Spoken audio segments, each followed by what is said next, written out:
All right, good morning. Welcome, everybody, to the Saturday Morning Mastermind. I'm your host, Samantha Studebaker-Carl, here coming at you from beautiful Indianapolis, Indiana. And I'm here with my good friends, Catherine and Sandy and Chris and Karen and my new friend, Leilani. Welcome, everybody. Glad to have you on. And, today's topic, we are talking about how to live like nothing is impossible. And we're discussing that because we are talking about Wayne Dyer's book, Change Your Thought, Change Your Life, Living the Wisdom of the Tao. And that one is, we're discussing verse 59 of the Tao Te Ching and chapter 59 of Wayne's book. So before we get started, though, I want to give everybody an opportunity to introduce themselves, and then we can get this discussion going. Who wants to jump out first? Hi, this is, whoops. Oh, getting an echo. Yeah, thanks. This is Catherine in Boulder, Colorado, and looking forward to this verse and really loving the new Facebook group page, having some fun over there and putting up some good stuff over there. So if you haven't checked out our new Facebook group page, be sure and get on that one too. Good morning, Sandy Root here in Miami Beach, Florida.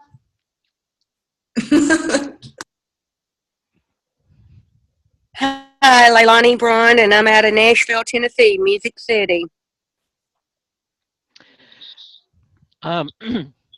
This is Karen Lohoff. Can you hear me? I can't see my mic. Sure can, honey. Okay, thanks. I'm in Chandler, Arizona. The sun is directly in my eyes as I look out the window, and it's just about to the top of the window, so I'm kind of looking at it and blinking. I've learned to do that as a bipolar. That helps me in the mornings if I get that extra light, but then I couldn't see the verse. So I'm ready to go. Thanks.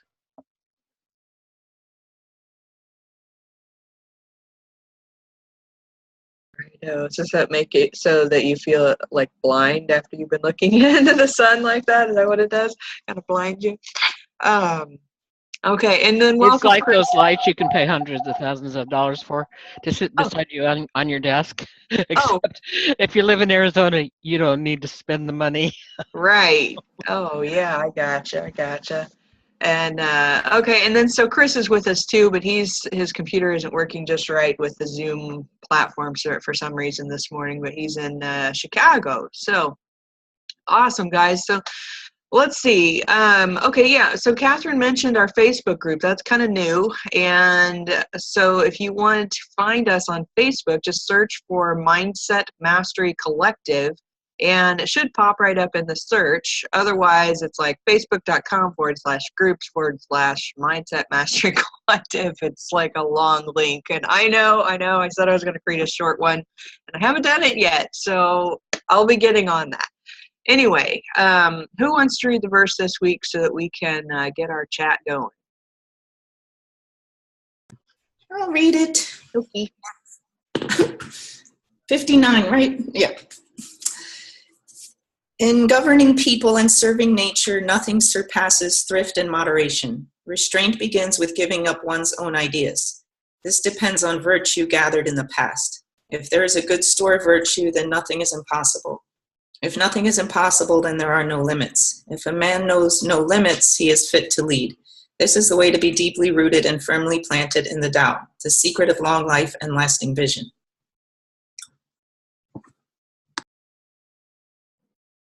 Awesome. Thank you, Sandy.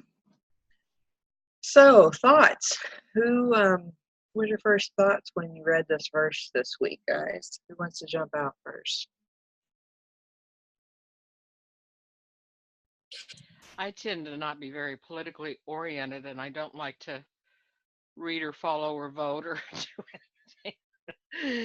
It's one of those things that tangles up all of the emotions and stories that I have. But I can't help but think, looking at these verses lately, and the first line of this particular one about our current president, and it's kind of fun thinking about nothing surpasses thrift nothing surpasses moderation. And then restraint begins with giving up one's own ideas. Um, I just think, don't you think sometimes it would be really fun if you could just, snag somebody that would be most unlikely and get them involved in the discussion around this?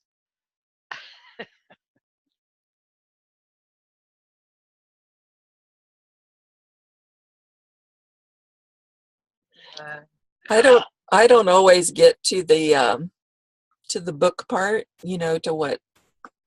to the actual reading of the book. Like sometimes I only get to read the verse. But I'm really glad I read it this time, and I'm sure I'll go back and read this whole book at some point. But I loved what he said in there. If you haven't read that part of it, be sure and check that out, because he talks about getting God points, how, what he calls earning God points. And so I was since I've read that, I've been fantasizing about all the God points I may have earned over the last 2 weeks, especially. And I think I have a really big store right now. But that I really love the restraint begins with giving up your own ideas or whatever. I think that's a very that says a lot in just a few words, because that speaks to the whole subject of expectations. And of course, we all know what word goes along with expectations. So oftentimes, the things that we get bent over is because we had an expectation of how this was supposed to go or that was supposed to go or whatever, or the way this person should act or be doing or not doing, or whatever. And that's what, at least that's the kind of stuff I get bent over. And I do remind myself of this all the time, but it's great to have it in just these few little words. I'll just put it right there. I can look over and go, see, just breathe, just breathe.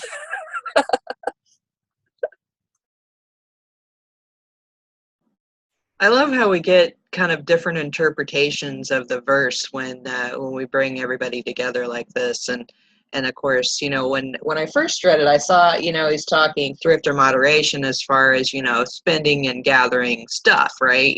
But then I realized that, he's talking more about being less controlling and less expectations of everything and everyone. And when you have less expectations, you open yourself up to more possibilities. And I think that's a huge thing.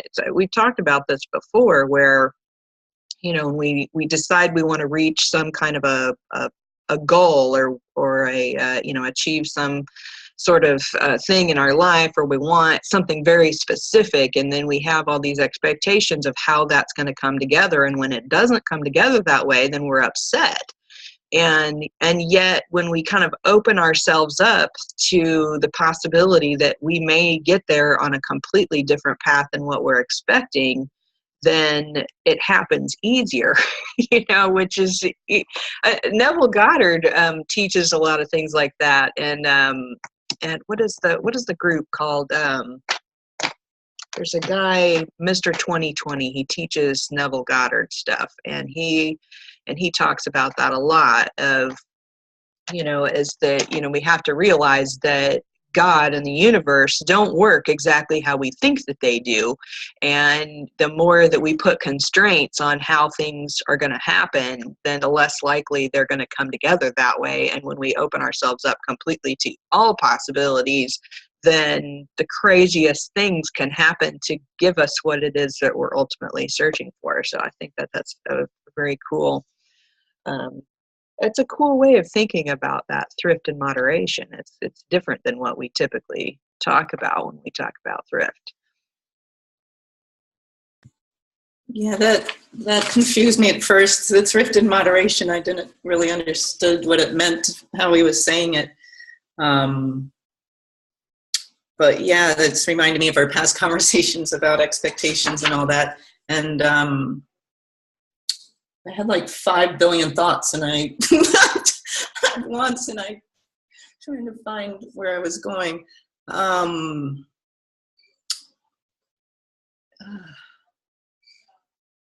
don't know where I was going. Oh, when you were talking about, yeah, I guess sort of detaching from the outcome or lessening expectations.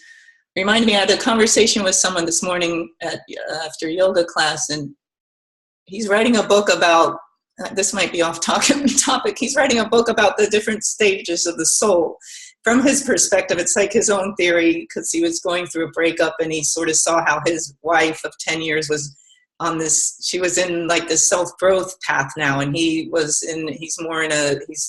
already gone through that, and he's more in a self-love and giving to others path. And so they were on the same page when they met, but then now they're on this different paths, and so there's all this conflict. So he's talking about how, you know, these soul stages, and then there's so he's saying the first stage is like you come out of the womb and you're like, you know, you're fighting, like, where am I? What's this? And you just grow up in with all these expectations and rules and this and that, and then there's a stage where you say, okay, what is all this, and who am I, and this, and you sort of open up and learn about yourself and maybe self-love. And then he was saying the third stage is really when you're in that, you're completely in love with yourself, and you can spread that to others.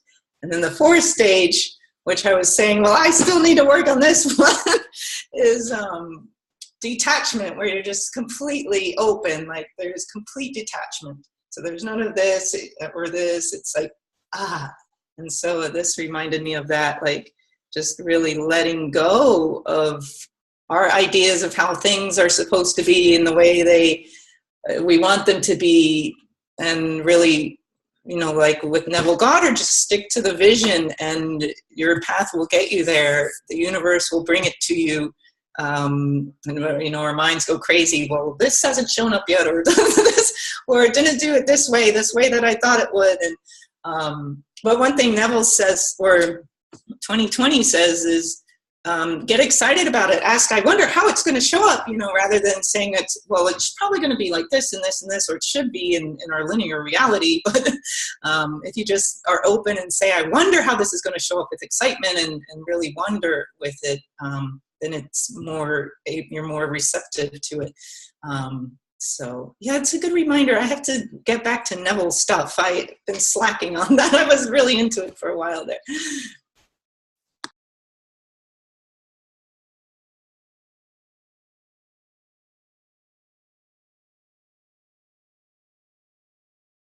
Yeah, I like how you talked about the get excited and be like, I wonder how. Yeah, I think that's powerful.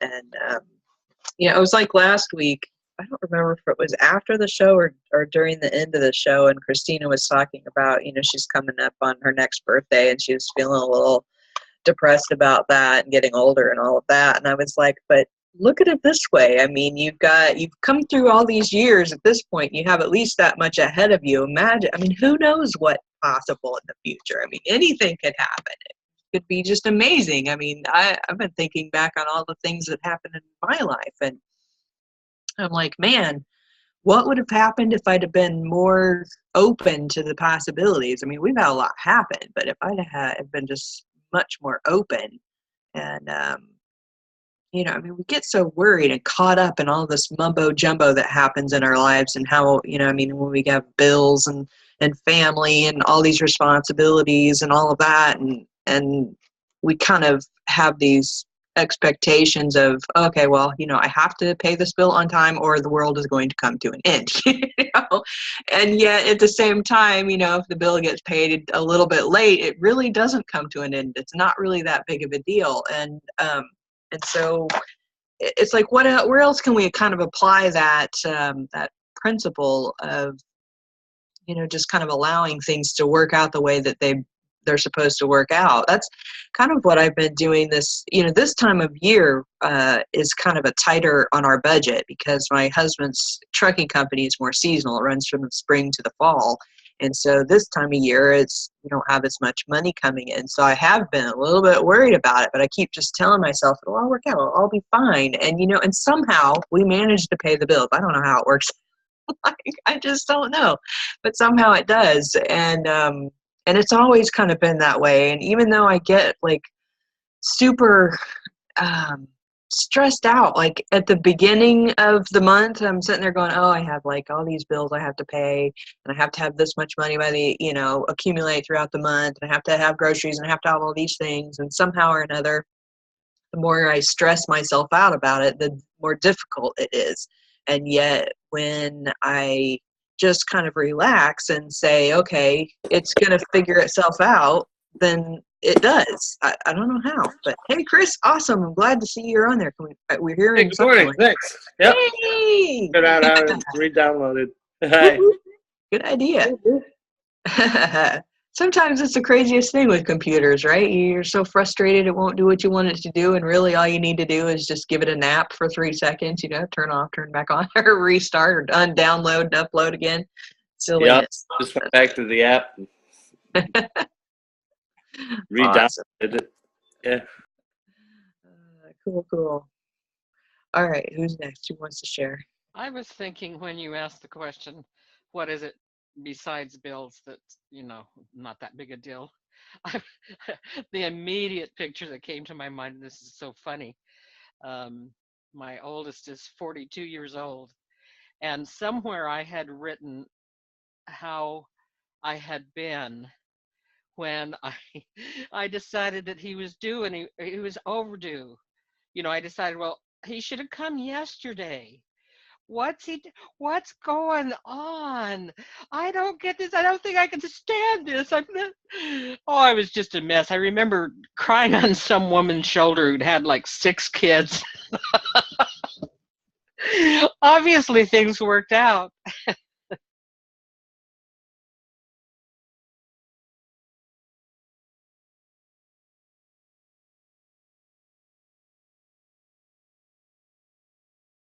That's you and Samantha, you brought up a good one too. People, and there's a lot of people that an upcoming birthday, especially like once you get past the 30s or whatever, like every upcoming birthday is like this looming death sentence or something to them. I don't know. And again, think about that. Think about that logically there for just a second. There's absolutely nothing at all that you can do to stop yourself from getting older. Now you can take care of your body and you can do things to keep yourself younger or feeling younger and stronger and more energetic and more vibrant. Matter of fact, I know a lot of people that are much more vibrant and active in their older years than they ever were in their younger years. And I myself, even though it's hard to believe, I almost feel like I'm getting younger sometimes, and definitely getting healthier and better in a lot of ways. But when you think about being in resistance to those things, those types of things really have a major effect on some people, whether it's their birthday coming up or whether it's when their baby's going to come or whatever. There's all these things that we don't have any control over, and we put ourselves in misery and suffering over things that there's just, we have no, if you don't have any control over it, it's sort of a pointless mission to go on, to take yourself through all those stages and get yourself so upset over something, because we know what that does to us hormonally. We start imagining all these fearful things, and it sets off all this adrenaline and cortisone and all this cortisol and crap in our bodies. And why do we do it? And I still do it. I do it less, but I still do it. I can't. That's why I just put that up on the wall, like I said I was going to do, because even this morning, and I don't I don't handle when my expectations aren't met. Until I realize that it's an expectation and I figure out what's going on and stop doing it to myself. I can be I can be very direct. So I can get too direct with people. I can probably say things that were better left unsaid. But if we can, it's so difficult to do in the moment, because you're caught up in the emotion of it. But if we can just learn to drop those things that we have no control over, just that one little piece takes so much off of our plate. It goes back to the my business, your business, God's business that I talk about a lot. There's a lot of things that are somebody else's business and God's business and not our business at all. And if we can just learn to stay focused on our stuff, our lives go way easier.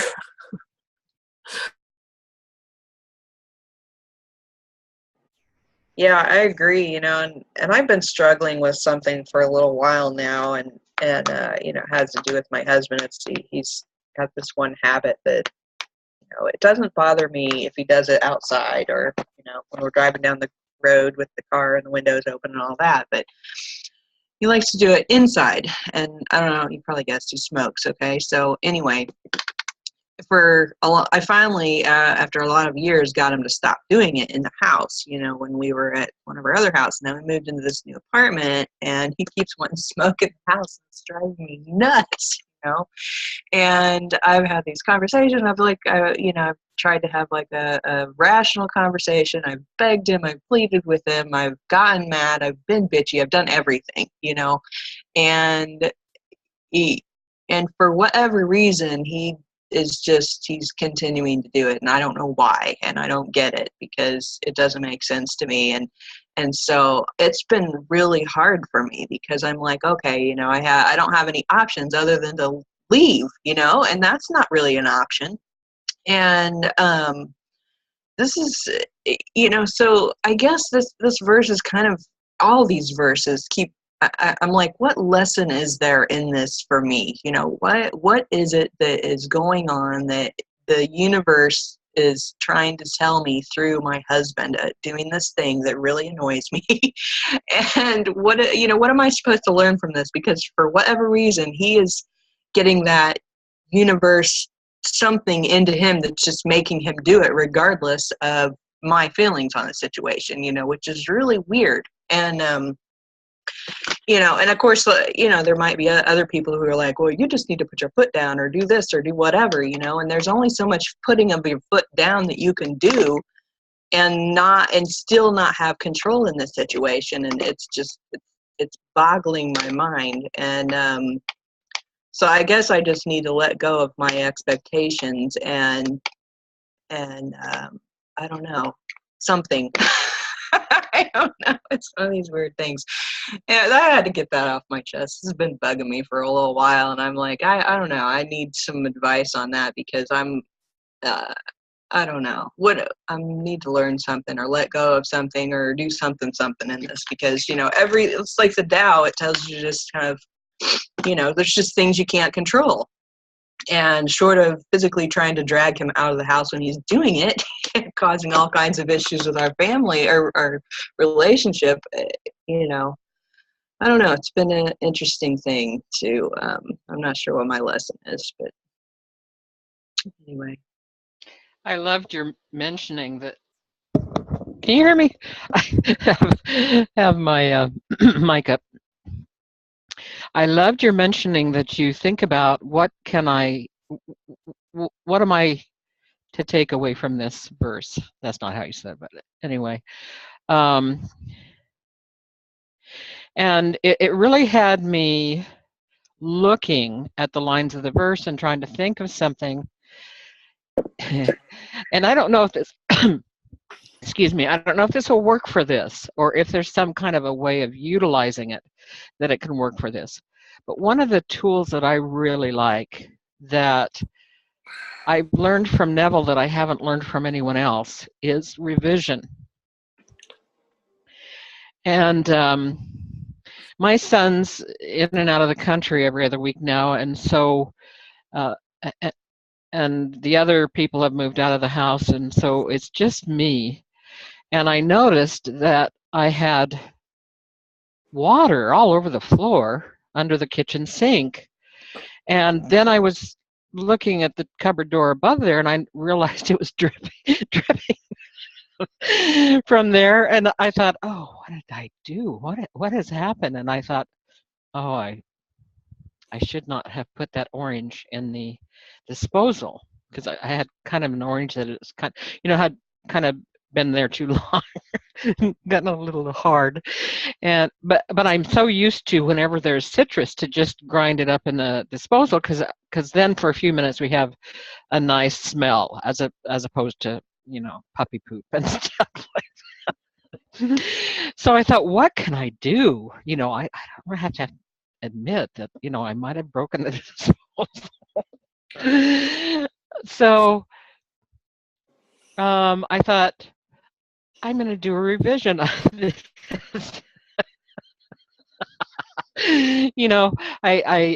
I'm really glad that I chopped that orange up and made it really small, and kind of did the work ahead of time of the disposal, and the disposal's fine and all this kind of stuff.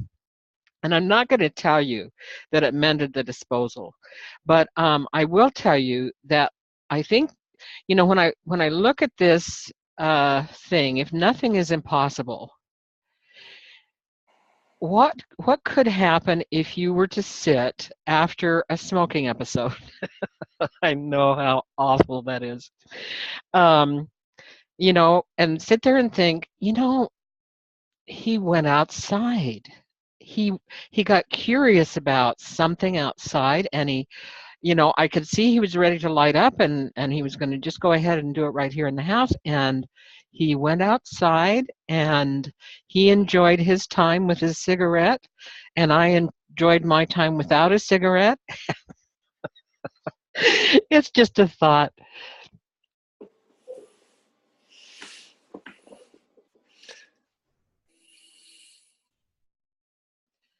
Yeah, I appreciate that reminder of the doing the revision. I'll definitely use that. And another thought came up in my head when you were talking, but I lost it. Chris, did you want to jump out? I thought I heard you making some noise. Yeah, I had a thought on it.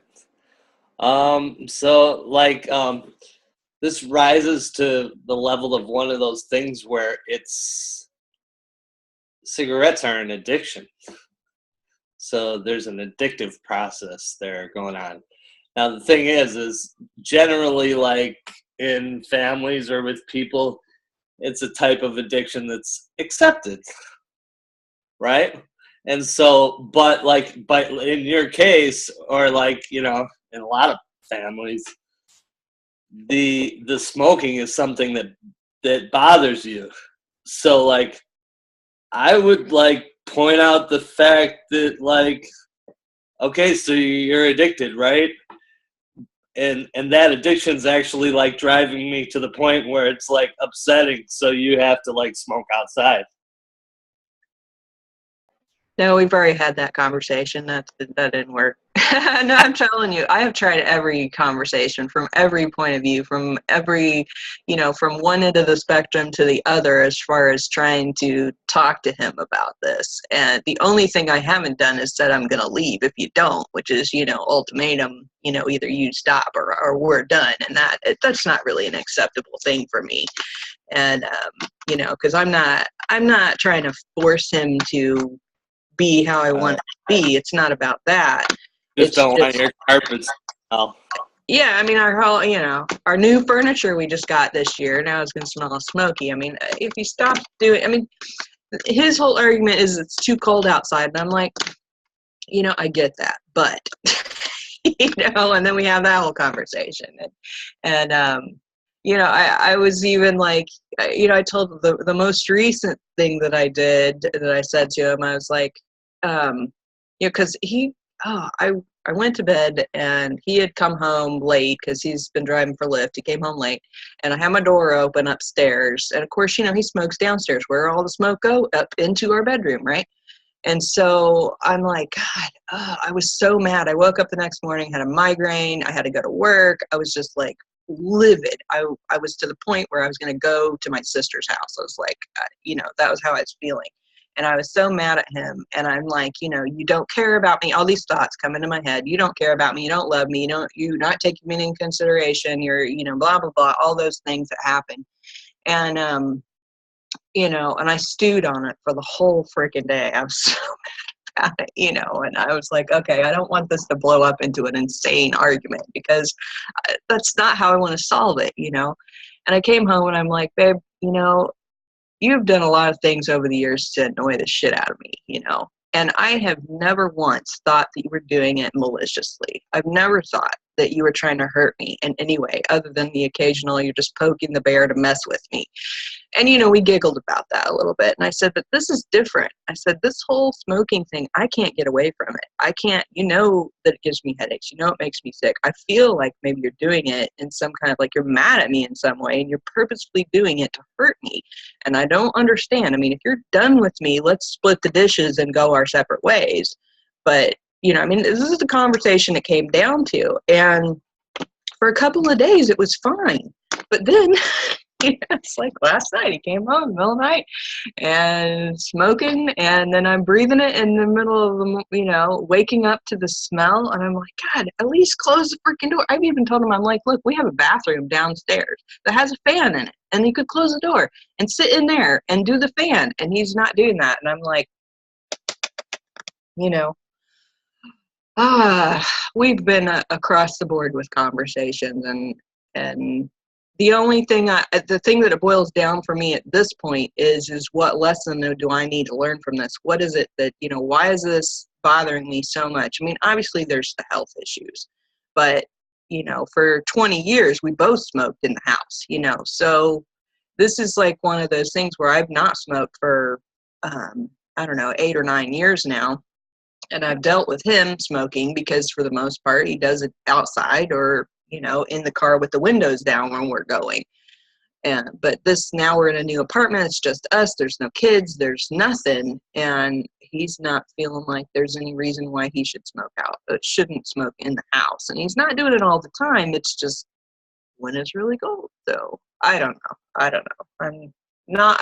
didn't bring this up to complain about it. I'm just like trying to figure out what my lesson is to learn from it. I always figure out these lessons, and my husband is my biggest teacher when it comes to learning these lessons. And, and I guess that there for a little bit when I was so mad that one day I was like, all right, it comes down to, we need to part ways because we're not in agreement on this thing. I realized that I don't want to part ways, not that I didn't know that before, but sometimes, when you struggle with things in a relationship and you're like, okay, I've had it, I'm tired of all this crap. I can't deal with these stupid things. And, but that's not the route that I want to take. And that was a big deal for me. And so there was that. And yet there's still more. I don't know. You're like, listen, Marlboro man. Pray for the warm weather to come really fast. I'm trying to think of some advice. It's tricky. That's difficult. Yeah. Trust me, you have to monitor that because it can get too hot. I mean, I was going to say move on out here, and then I thought, oh, then he'll be saying it's too hot outside. Well, here before too long, when he goes back to work, he's going to be working such long hours that, he'll be gone most of the day anyway. And then it'll be cool enough at night because he, if it's above about 38 or 40, he'll go outside. It's just when it's in those really cold. And I understand.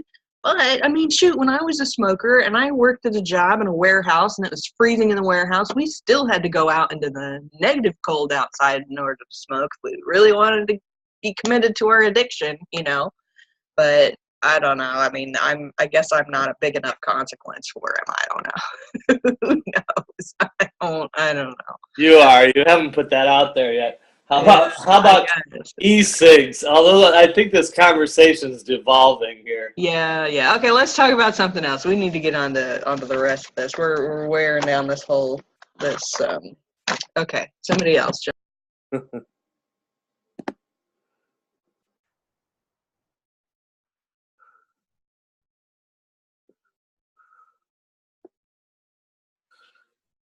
My mic didn't turn off. Nothing else to talk about. We can read some of this chapter. Maybe that'll spark some. You could still talk about it. Okay, how about, well, we could talk about this. So, what are some situations in your own lives that you have expectations around that are just not going the way that you want to? What do you think? I was going to ask Catherine about this because I don't have the book. The God points, because I was looking here about this depends on virtue gathered in the past, and I realized when you said this last, whatever it was, that's kind of a buggy sentence for me, actually, because I don't know if you've ever been reprimanded or if you've ever been consequenced for something that I don't want to tell tales out of school on myself necessarily, but I've always seen myself as kind of one of those people who really tries hard to do the right thing and please everyone, and that I would have a lot of virtue that had been gathered up in the past. But there was something that I did that I had never anticipated, something that came up in life, and when the opportunity presented itself, I made a different choice than I ever would have thought of. And I was consequenced for it deeply, and it has laid its mark over the last 25 years. And I'm not sorry that I changed my idea of what I was going to do. I feel like I did the thing that was right for me. It wasn't necessarily right for anyone else. It didn't harm anyone else, I don't think. But I've often reflected on this, when I was consequenced, obviously it was by someone else, it was by somebody sticking their damn nose in, what I had done and deciding, okay, you're gonna hurt over this. And my thinking, what about all the years of being this person that, walked the narrow path and did all the right things? Um, I think I've probably gotten my point across, so I'll be anxious to hear what anybody has to say.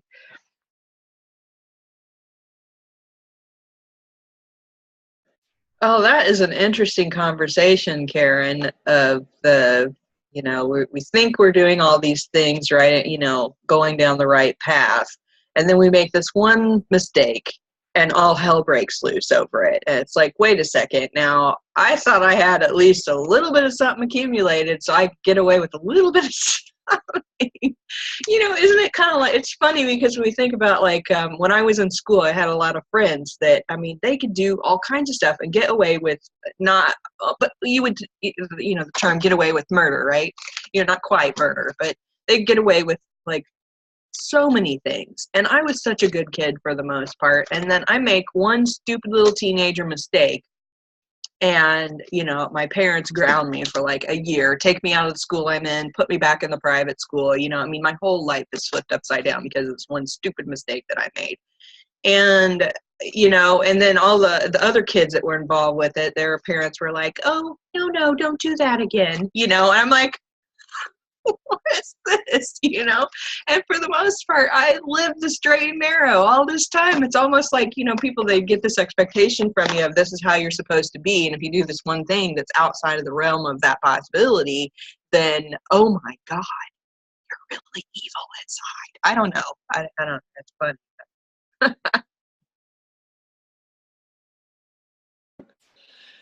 Karen, do you want to share anything about what that path was or what the change was? Because it was a little hard for me to grasp exactly like where you were coming from. If you don't, that's totally okay. But I was like having a hard time kind of seeing the parameters of what you were talking about, even though I was understanding.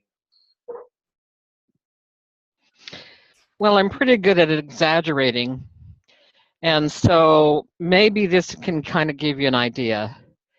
I was a boy for the first, I don't know, 40 years of my life. And I transgendered. Now, this is not only an exaggeration, this is a total lie. But you know, there are decisions that people make that other people could never agree with. I mean, we know that there are people on this planet who simply, you would never convince them that a person should ever transgender.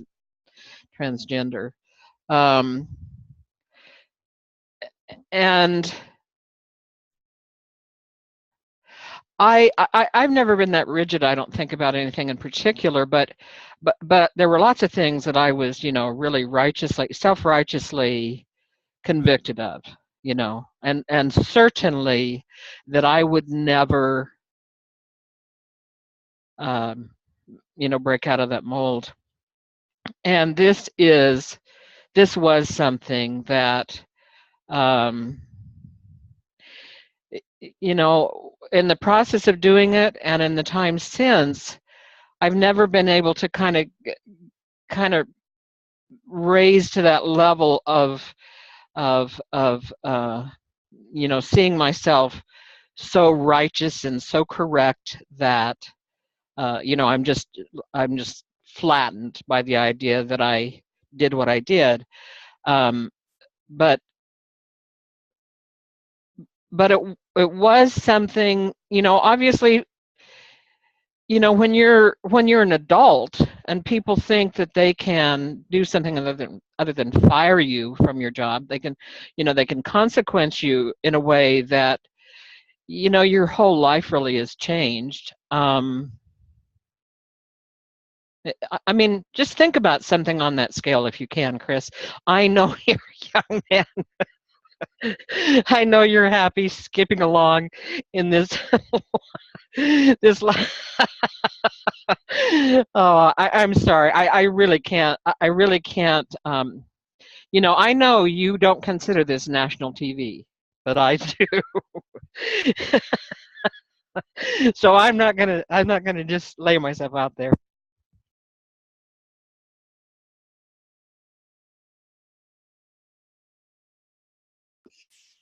It's not national TV, Karen.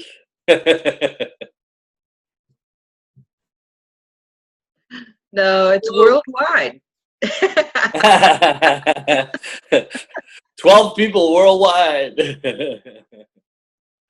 We could get a lot bigger. I think this group could get bigger if we wanted it to. I haven't seen the Facebook page yet, though. I'm excited about that. Yeah, it's the Facebook group. Yeah. Let's see. Oh, here, I'll give you the link. You can jump in there real quick. And I mean, I already added you. You should have gotten a notification about it, but if you don't see your Probably haven't. Thanks.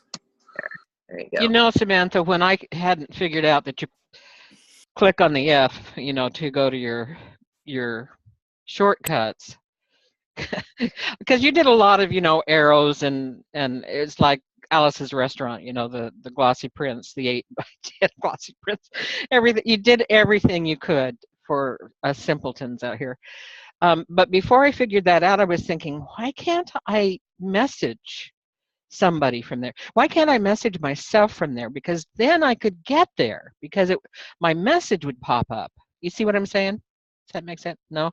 Because we can't I don't think we can message. We probably can message one another from there, except that it comes out through that other thing that we chat on, where you give us all of the instructions, where you told us about it. and I'm just wondering if you can set up a separate message thing. I'm probably not even calling anything by the correct name. I don't know. I guess I would need more clarity on what you're meaning. I mean, you've got the messaging that we typically talk through on Facebook. We've got that, Right. and then in our Facebook group, it works more like your Facebook page does. The only difference is it's like if you go into the Facebook group by clicking on that link that I just shared in the chat, then if you, let's see here, there's a place in the group, if you're on your PC and not your phone, I don't know how it works in the app, to be honest with you, but if you're on your PC, there's a little thing up on the top right corner, kind of below, right in the picture area, and it'll say notifications. And if you hover over that, you can, or click on it, it gives you the option to get all posts or highlights or just friends posts, or turn it off. If you make sure you're set for all posts, then it should show up in your Facebook feed when you log into Facebook. You should see some of that. Or you can just go directly to the group anytime you want to see what's going on in the group. Samantha, is it the Mindset Mastery Collective group? Yes. Okay, I'm there. Cool. Nice. What's happened when I tried to message myself is I got your page. Because in my lineup of all the chats I've ever had, the messages I've ever had, I have a message when you and I've talked just back and forth from your Facebook page to my Facebook page, plus that other, the main group that we've had for so long. And so I thought it was interesting that it gave me your page as opposed to the other. But, I'm really talking out of school. I have no idea really what I'm saying. Okay. Well, when you click, can you see this link I just shared in the Zoom chat? Yeah. Uh-huh. Okay. And when you click on that, it'll take you into our Facebook group.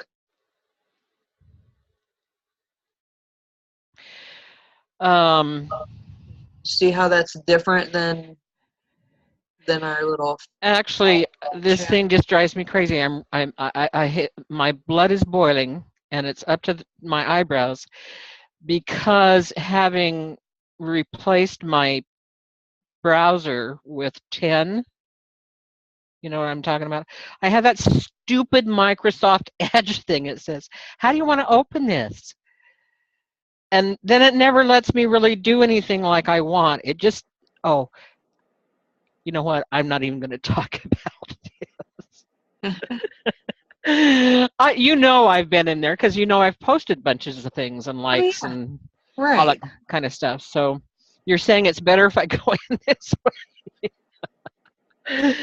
No, well, I mean, if you're posting in there, are you going directly to the group before you go and scroll through the posts, or are you just commenting on posts that are showing up on Facebook when you log in? No, I'm going to the group. Going to the group. Okay. Well, yeah, that's it. That's the group. What you're doing is fine.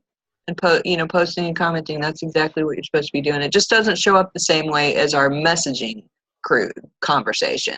That's a completely separate part of Facebook. It's like the messaging. I'll trust you on that. It's time for me to take a nap. To favorites though, so that it pops up on the left part. It is. That's how I get there, is by doing that. That's why I was making that remark that, until I figured out that I could click on that little F, I'm going, where the heck are my groups? I've got groups. Where are they?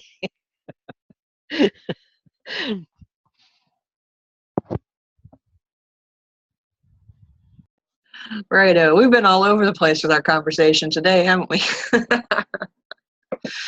Oh, okay, guys. So we're coming up on the top of the hour, and we've been all over the place. So anybody have any final kind of thoughts on our verse for this week? This verse.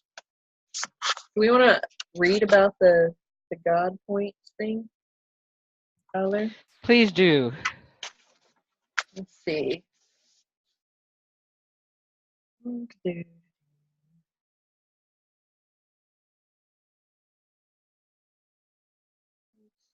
Let me kind of read through here a little bit. Anybody have anything they want to share while I'm looking for a good section to read to us?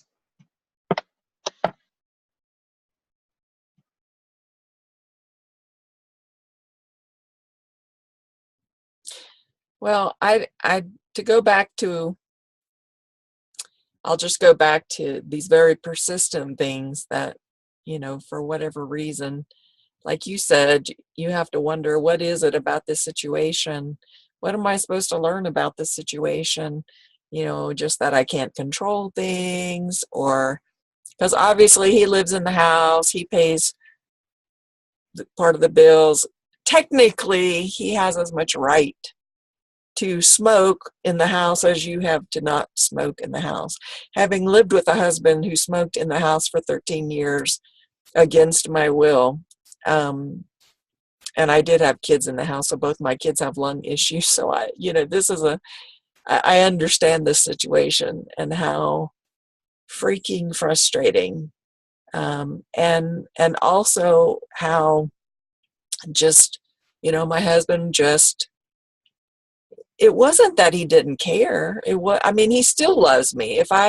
We've been divorced, God, 25 years or something. And if I were to call him right now, he would send me the money to come to him. He still loves me. I don't know what it is, that maybe they just don't believe that it's really harmful. I too was a smoker before, so maybe he thought, well, you did it all those years, and what difference does it make? I don't know. That is one of the most, and I don't have any answers for you. I wound up divorcing, but it wasn't over the cigarette smoke. It was, over something much, what I thought was worse, but there is a point where we realize we are not in control. And that can be shown to us in so many different ways. I watched a video. A friend of mine posted a video the other day that I watched that I can't get out of my mind, and that's why I won't post it. Because some of the images in that video, it's a video actually about refugees and these places that are taking in mass amounts of refugees. And it talks about that there are cultural differences. When you have a mass amount of people moving in from a culture that is way, way different, and in this particular one, it was different about the way women are treated. And there's like these gang rapes going on and things, and it's because this culture has been taught that, if a woman shows any skin, if they're not like fully covered, then they're basically just asking for it. And somehow these mass, and I'm talking like 20, 30 men, think that this is okay. And it's like, how in the hell is that okay? But nobody's doing anything about it too. They have footage of it, like this is being filmed, and yet nobody's stopping it. Even the police aren't stopping it. And people, God gave us free will. I'll never understand it. I'm sure that there's divine intelligence behind it, but it is one of the most, to realize you're not in control, whether you're put in a situation like you're in now, or whether, a really horrific situation like that. There comes a point where we're all kind of shown that we're not in control. For me, being a nurse, and having many babies and patients die with me, and I've talked about this before, if we were really as powerful as we claim to be, you know, we're always saying, oh, I manifested this, I manifested that. Yeah, hold a dying baby in your arms while the parents are standing there, you know, begging God. And you'll find out we're not as powerful. I mean, we are powerful, but we're really not powerful at the same time, you know, and we can't force our will against other people. I mean, we can, but I think it wipes out the God points. You know, these God points, I'd like to think I racked up a lot of them.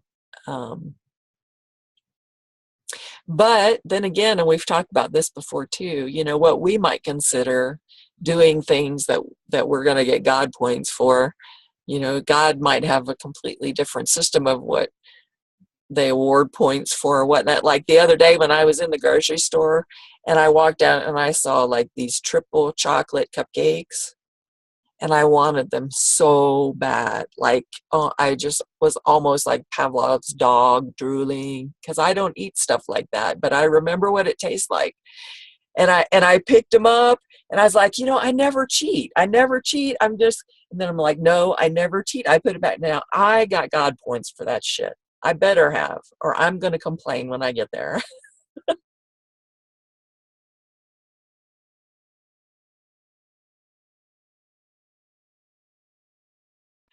So you intend to carry on your complaint habit when you step over. Hi, Peter. I have something to say to you. I restrained myself from those cupcakes, damn it.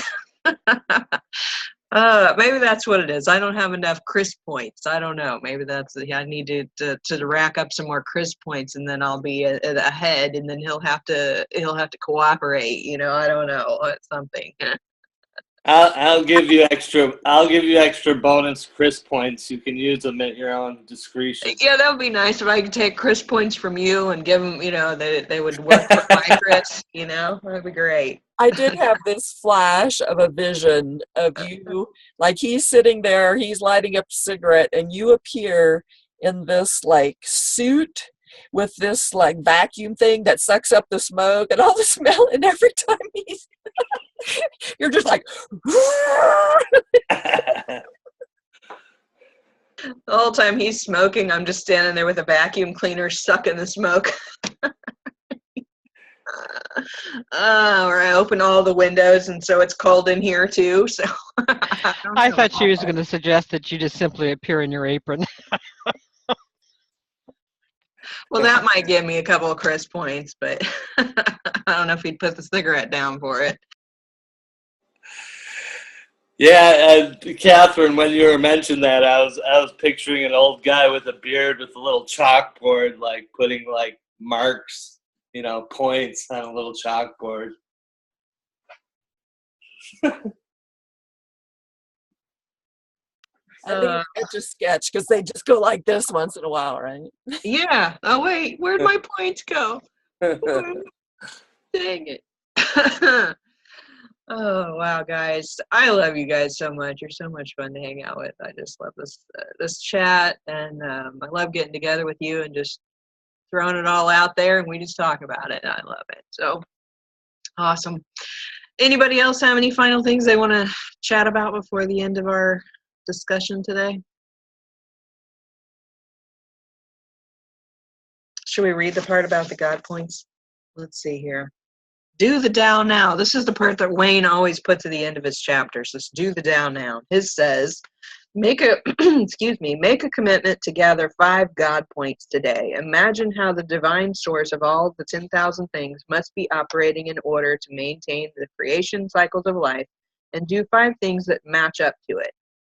Pick up a piece of someone else's trash, which is an example of excess, and honestly give a gift to someone in need, or perform any other actions that help you accumulate virtue and remain deeply rooted in the Tao. So I guess our focus for this week is just to remain deeply rooted in the Tao, whatever that means to you, and let go of our expectations and realize we don't have any control over anything, and yet think about the things that I think we use our imaginations, like Neville says, and get excited about all the possible ways that things could come together and happen in the way that we're hoping for, or the thing that we're hoping to have happen. And be there for each other. And I love you all. Have a great afternoon and a wonderful Saturday morning. And we'll see you next week on the Saturday Morning Mastermind. Bye for now. Thank you. Thank you. Glad to have you on, Leilani. Thank you. Leilani. I'm sorry. Leilani. Leilani. Well, bye. Thanks, everyone. Thank you, everybody. Love y'all.